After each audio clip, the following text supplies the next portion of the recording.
Assalamualaikum warahmatullahi wabarakatuh. Salam sejahtera bagi kita semua. Semoga kita selalu diberi kesehatan dimanapun dan kapanpun. Halo semua, perkenalkan terlebih dahulu, nama saya Ahmad Bastomi. Saya mahasiswa Ilmu Komunikasi Fakultas Ilmu Sosial dan Ilmu Politik di Universitas 17 Agustus 1945 Surabaya. Di sini izinkan saya untuk menjelaskan sedikit tentang digital aktivisme yang berada di aplikasi TikTok. Dan di video ini, saya sekaligus untuk menyelesaikan tugas ujian akhir semester saya di mata kuliah Cyber Communication. Beberapa topik yang akan saya sampaikan ialah apa itu digital aktivisme, kemudian bentuk-bentuk digital aktivisme yang berada di TikTok, dan dampak dari digital aktivisme di khalayak seperti apa. Oke, langsung saja. Mari kita mulai. Digital activism atau yang biasa dikenal dengan aktivisme digital atau internet merupakan penggunaan teknologi komunikasi melalui media sosial untuk membuat komunikasi lebih cepat dalam hal memberikan bentuk penyampaian informasi untuk khalayak yang lebih luas. Digital activism ini bertujuan untuk penggalangan dana, pembangunan komunitas, dan pengorganisasian. Di masa sekarang, digital activism sangat sering dilakukan oleh para generasi Z, terutama yang paling disoroti soal pergerakan, karena generasi Z, terutama para mahasiswa, tidak bisa atau tidak diperbolehkan melakukan aktivitas demonstrasi karena masih adanya wabah COVID-19 ini. Oleh sebab itu, para generasi Z yang kebanyakan ialah mahasiswa melakukan aktivitas demonstrasi mereka melalui dunia digital untuk menyampaikan pendapat mereka tentang kebijakan-kebijakan yang tidak sesuai. Dan menggunakan digital activism ini juga bertujuan untuk menyaring atau menampung para Gen Z yang pendapatnya sama tentang kebijakan-kebijakan yang tidak sesuai tersebut. Dengan adanya hal seperti ini, dalam digital activism membuat sebuah komunitas baru dengan diisi oleh seseorang yang sama tentang pendapatnya. Digital activism yang dilakukan oleh Gen Z ialah memanfaatkan fitur-fitur yang ada di aplikasi TikTok. Perlu kalian ketahui, TikTok merupakan salah satu aplikasi yang paling banyak di-download di tahun 2020. Di Indonesia sendiri, penyumbang terbanyak kedua pengguna TikTok setelah Amerika per Agustus 2020. Sebanyak 22,2 juta masyarakat di Indonesia menggunakan aplikasi TikTok ini.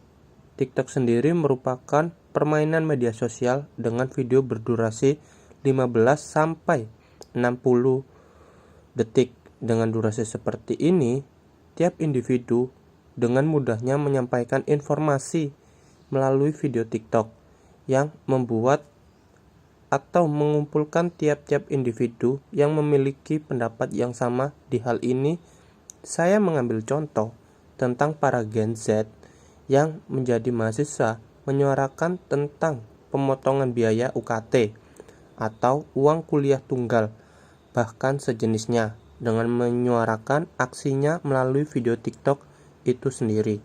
Berikut ialah video contoh dari videonya.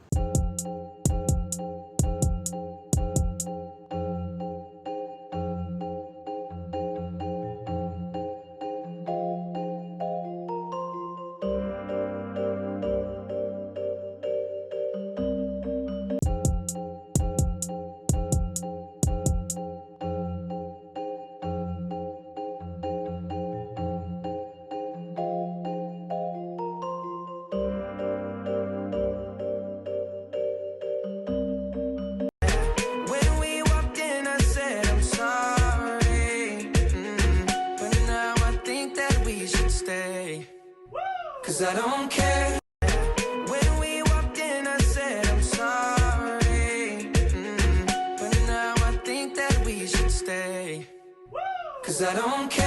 Dari video TikTok yang dibuat oleh beberapa mahasiswa ini, proses terjadinya digital activism ini membuat suara mahasiswa tentang pemotongan biaya UKT ini dilirik dan didengar oleh beberapa kampus dan instansi pemerintah tentunya. Walaupun memang tidak begitu efektif dibandingkan menyuarakan melalui aksi demonstrasi. Menurut saya, bentuk dari digital activism ini sangat berpengaruh di masa sekarang, karena dengan adanya hal ini, informasi dari dunia luar bisa kita ketahui, karena kita dianjurkan oleh pemerintah untuk belajar dari rumah, bekerja dari rumah, dan tidak keluar dari rumah bila tidak ada kepentingan yang mendesak, dikarenakan masih adanya wabah virus COVID-19 ini yang belum usai hingga sekarang, membuat kita kali ini harus menjalani aktivitas kita selalu dari rumah masing-masing. Bentuk-bentuk digital activism inilah yang membantu kita di situasi sekarang dalam memanfaatkan media yang baik dalam menerima informasi, memberikan informasi, dan juga menyampaikan aspirasi untuk selalu memahami situasi-situasi yang berada di luar sana. Walaupun terkadang digital activism ini harus lebih jeli lagi dalam menerima informasi dari luar, karena tidak ada filter yang menyaring informasi ini benar atau salahnya. Karena di masa sekarang banyak sekali orang yang sedikitnya kurang bijak dalam memanfaatkan hal ini dalam bermedia. Jadi, generasi Z sedikitnya sangat terbantu dengan digital activism ini. Luasnya sebuah informasi yang berada di luar sana bisa kita terima dengan lebih jeli lagi dalam menerima sebuah informasi. Mengingat kita harus mengetahui benar atau salahnya informasi yang kita dapat di media saat ini. Karena generasi Z sekarang harus lebih cermat dalam melihat sebuah informasi untuk mengedukasi tiap individu. Konsep aktivisme digital muncul ketika teknologi dapat dimanfaatkan untuk mendorong berbagai aktivitas masyarakat, terutama dalam konteks negara demokrasi. Selama beberapa tahun terakhir ini, berbagai pihak di seluruh dunia, khususnya di Indonesia, dengan penggunaan aplikasi TikTok terbanyak kedua setelah Amerika, telah menjadi semakin sadar dan tertarik pada potensi penggunaan teknologi digital, khususnya media sosial, misalnya dalam konteks kampanye atau demonstrasi untuk perubahan sosial dan politik. Di sisi lain, aktivisme digital yang disebarluaskan melalui sosial media juga dapat menimbulkan berbagai interpretasi setiap orang yang melihatnya. Untuk itu, kita juga harus menelusuri kebenaran atau faktanya, sehingga aktivisme tersebut pada akhirnya dapat membentuk opini publik dengan benar dan sesuai fakta, mengedukasi, serta mewujudkan perubahan yang diinginkan oleh para aktivis digital tersebut.